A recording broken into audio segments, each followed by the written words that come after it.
আমি BEd first সেমের student. আজকে আমার টপিক হচ্ছে গ্লোবালাইজেশন ইন এডুকেশন, অর্থাৎ গ্লোবালাইজেশন এডুকেশনের ক্ষেত্রে বা শিক্ষার ক্ষেত্রে কি কি প্রভাব ফেলছে বা তার অবদানগুলো কি কি সেগুলো সম্পর্কে আমার এই টপিকের মূল বিষয়। নেক্সট এবার আমরা যদি ইন্ট্রোডাকশনে বলি তাহলে গ্লোবালাইজেশন বলতে আমরা বুঝি যে একটা বিশ্বব্যাপী প্রক্রিয়া যেখানে ব্যক্তি এবং ব্যক্তি, সমাজ, রাষ্ট্র, দেশ এগুলোর মধ্যে মিশ্রণের প্রক্রিয়া ঘটে বা আদান প্রদানের প্রক্রিয়া হয়। এই প্রক্রিয়াগুলো শুধুমাত্র যে ব্যবসা বাণিজ্যের দিকে সীমাবদ্ধ তা নয়, এটা গ্লোবালাইজেশনটা শিক্ষা, বাণিজ্য, বিনোদন প্রতিটি ক্ষেত্রে আমরা এই গ্লোবালাইজেশনটা দেখে থাকি। এই আমার প্রেজেন্টেশনের অবজেক্টিভসগুলো আমি বলছি চারটে অবজেক্টিভ। প্রথমটি হচ্ছে গ্লোবালাইজেশন কি, গ্লোবালাইজেশন সম্পর্কে আমি জানবো। দ্বিতীয়ত গ্লোবালাইজেশনের যে বিভিন্ন রকম ডেফিনেশন আছে সেগুলো সম্পর্কে ধারণা পাওয়া যাবে এই প্রেজেন্টেশনের মাধ্যমে। পরবর্তীতে যে গ্লোবালাইজেশনের কি ইম্প্যাক্ট আছে শিক্ষা ক্ষেত্রে সেটা আমরা জানবো, এবং লাস্টলি যে গ্লোবালাইজেশনের অ্যাডভান্টেজেস গুলো কি কি আছে। Next slide. এবার এখানে এই স্লাইডে আমরা দেখছি যে গ্লোবালাইজেশনের কিছু সংজ্ঞা। এমনিতে প্রচুর সংজ্ঞা আছে, তার মধ্যে থেকে আমি মাত্র 3টে সংজ্ঞা এখানে দেখার চেষ্টা করছি যেহেতু জায়গার অভাব।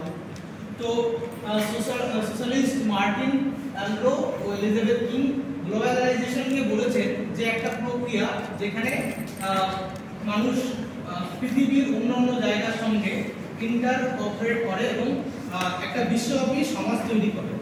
এবং এই ডেফিনেশনের মধ্যে সবথেকে গুরুত্বপূর্ণ যেটা পেয়েছি সেটা হচ্ছে ওয়ার্ল্ড হেলথ অর্গানাইজেশন গ্লোবালাইজেশনের সংজ্ঞায় বলেছেন globalisation is the increased interconnectedness and interdependence of people and countries।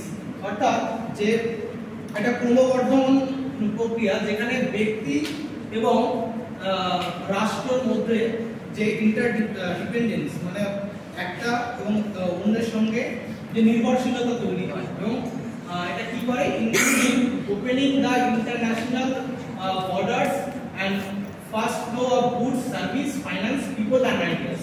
অর্থাৎ বুঝতে পারছি আমরা যে এখানে যে আমাদের দেশের যে পরিসীমা সেটা ভেদ করে এটা আন্তর্জাতিক অর্থে কি কি কোনগুলো সার্ভিস দেয়, যে গুড সার্ভিসেস মানে জিনিসপত্রের আদান প্রদান, ফাইন্যান্স অর্থনৈতিক দিক থেকে, পিপল এন্ড আইডিয়াস মানে ব্যক্তির যে আদান প্রদান যোগাযোগ এবং তাদের ধারণা সম্পর্কে আদান প্রদান হয়, এটা বলেছি গুড ডেফিনিশনে।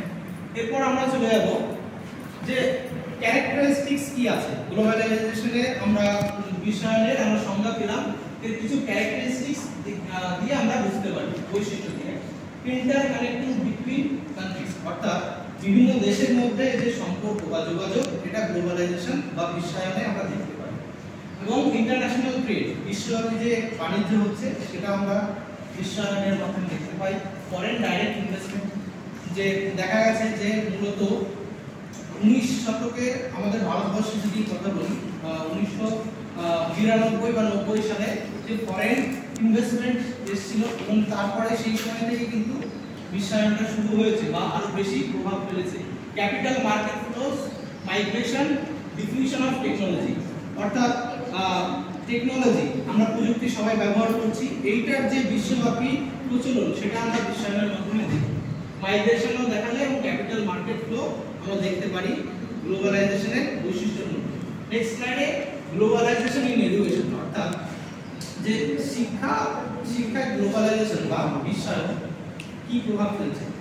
একবার যদি আমরা ভেবে দেখি যে বিশ্বায়নটাও বিশ্বব্যাপী একটা প্রক্রিয়া, সেরকম শিক্ষাটাও একটা বিশ্বব্যাপী প্রক্রিয়া বা বিশ্বব্যাপী এটা রয়েছে। যেরকম বিশ্বায়ন আমাদের সমাজের বা দেশের প্রতিটি ক্ষেত্রে প্রভাব ফেলছে, সেরকম শিক্ষাটাও প্রতিটি ক্ষেত্রে প্রভাব ফেলছে। বিশ্বায়নটা এখানে আমরা দেখছি যে এডুকেশনের ক্ষেত্রে এডুকেশনের এইম, মেথড বা মেটেরিয়ালস অথবা আমরা বলতে পারি যে শিক্ষার কারিকুলাম এগুলোর ক্ষেত্রে বিশ্বায়ন প্রভাব ফেলছে। এবং এটা নিয়ে আমরা পরে ফার্দার আরো দেখব পরের স্লাইডে। আর এখন impact of globalisation in education, কি কি ক্ষেত্রে ইমপ্যাক্ট ফেলেছে গ্লোবালাইজেশন সেটা হচ্ছে এডুকেশনাল এইম অর্থাৎ শিক্ষার লক্ষ্য নির্ধারণের ক্ষেত্রে গ্লোবালাইজেশন এই বিষয়ে সহায়তা করেছে। এডুকেশনাল মেথড যে মেথড আমরা পড়াচ্ছি সেক্ষেত্রেও সাহায্য করেছে। কারিকুলাম কি হবে, কারিকুলামের সিস্টেমটা কি হবে সেক্ষেত্রেও বিশ্বায়নের প্রভাব দেখা যায়। এছাড়াও ইনস্টিটিউশনের যে ইনফ্রাস্ট্রাকচার সেটার ক্ষেত্রেও বিশ্বায়নের প্রভাব দেখা যায় এবং রিসার্চের ক্ষেত্রে গ্লোবালাইজেশনের প্রভাব দেখতে পাই। অ্যাডভান্টেজেস কি কি আছে? অ্যাডভান্টেজেস আমরা দেখব যে বিভিন্ন রকম ইনস্টিটিউশনের সঙ্গে কোঅপারেশন হয় এবং খুব সহজেই বিভিন্ন রকম যারা ঐতিহ্যিক কাজ করেন উঁচু লেভেলে তাদের মধ্যে ইন্টারাকশন হতে পারে। রিসার্চ ওয়ার্ক এখন খুবই প্রচলিত, সেক্ষেত্রে সহায়তা হয়। লেস এক্সপেন্সিভ, খরচা অনেক কমে এবং যেহেতু বিভিন্ন রকম প্রকাশনা হয় সেগুলো আরো সহজ হয়ে যায়, বিশ্বব্যাপী ছড়িয়ে দেওয়া যায়।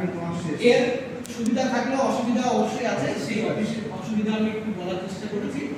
এখানে কম্পিটিশন বাড়ে, জব ডিসক্লোজার হয়, টেকনোলজি একটা সমস্যা। এবার নেক্সটে আমি কনক্লুশন দিয়েছি, অর্থাৎ এখানে আমি একটা লাইন দিয়ে শেষ করছি, এরপরে রেফারেন্স আছে, থ্যাংক ইউ। সেটা হচ্ছে বিশ্বায়নটা যে প্রক্রিয়া এটা উত্তরোত্তর বেড়ে চলেছে। বিশ্বায়নের যেরকম ভালো দিক আছে খারাপ দিকও আছে। এটা বিভিন্ন বাণিজ্য হোক দেশের হোক যেরকম প্রভাব ফেলেছে তার মধ্যে একটা বড় প্রভাব ফেলেছে আমাদের শিক্ষাক্ষেত্রে এবং শিক্ষাক্ষেত্রের প্রভাবগুলো কিছু কিছু এই পিপিটির মাধ্যমে আমি তুলে ধরার চেষ্টা করব। ধন্যবাদ স্যার। আমি অফ করে দেব ভিডিও। আপনাদের যদি কারো কোনো কোশ্চেন থাকে প্লিজ। হ্যাঁ, এই যে নতুন যে এডুকেশনাল ইমপ্লিকেশনগুলো হয়েছে আমাদের সিস্টেমে, সেটা কি গ্লোবালাইজেশনের একটা এফেক্ট, সেটা কি অবশ্যই পজিটিভ এফেক্ট না নেগেটিভ? আমরা পজিটিভ বা নেগেটিভ নতুন এডুকেশন পলিসির কথা বলছি। নতুন এডুকেশন পলিসিতে যে আমরা যেরকম দেখছি যে মেটেরিয়ালস বা খুব অল্প বয়স থেকেই যে তাদের কাজের মাধ্যমে শিক্ষা বা প্র্যাকটিক্যাল সিস্টেম বলছি, যেভাবে সিস্টেম আছে এডুকেশন সিস্টেমের ক্ষেত্রে আমরা দেখছি যে অবশ্যই গ্লোবালাইজেশন একটা প্রভাব ফেলেছে। কারণ বিশ্বব্যাপী এখন তুমি একটা কোর্স করবে হয়তো চাইলে কিন্তু সেই কোর্সটা ওয়ার্ল্ড ওয়াইড ফরেন কোর্সটা এখানে আমাদের দেশে বসে করতে পারবে। আগে কিন্তু গ্লোবালাইজেশন যখন ছিল না এটা এত সহজ ছিল না।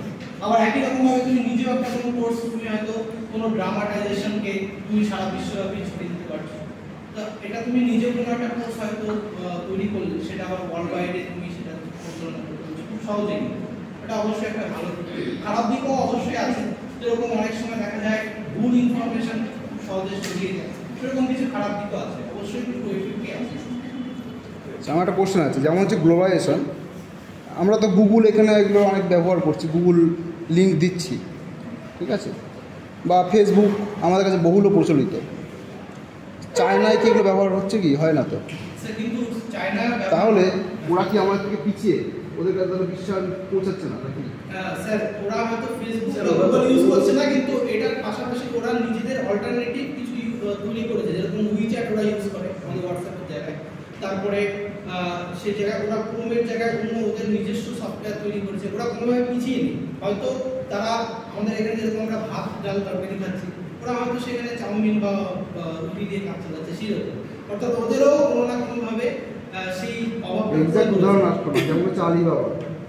আলিবাবাটা ওটা আমার মনে ছিল না, ওটা উইচ্যাটটা ওরা ইউজ করে, উইচ্যাটটা আলিবাবা ইউজ করে। ঠিক আছে, ভালো হচ্ছে। নেক্সট স্যার অফ করে দিলাম।